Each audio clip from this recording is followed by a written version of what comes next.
Mula sa himpapawid, makikita ang lawak at bilis ng pagkalat ng apoy sa informal settler community sa Barangay E. Rodriguez, Quezon City. Matapos lang ang 15 minutos nang iulat ang sunog alas 12 ng tanghali, ay umabot agad sa 4th alarm ang sunog.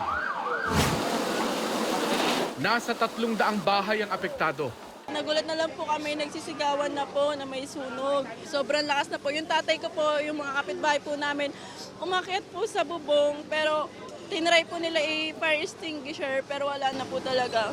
Yung mga documents, lahat, wala na sa labang Dalawa lang kayo mag-asawa.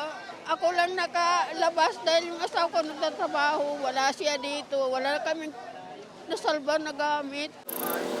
Kahit mga alagang hayop na trap sa bilis ng pangyayari.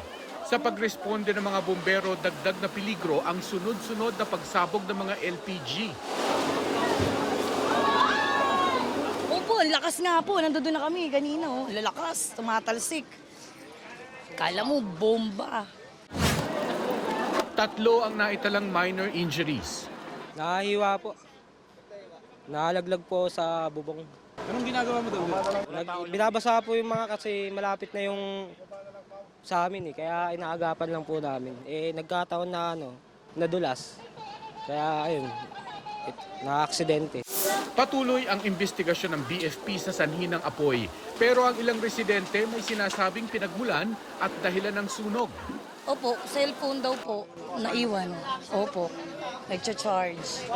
Bago mag alas 2, idiniklara ng fire under control ang sunog. Pasado alas 3 naman, tuluyan ang naapula ang sunog. Lahat ng bagay ang pamalitan niya. Importante yung buhay.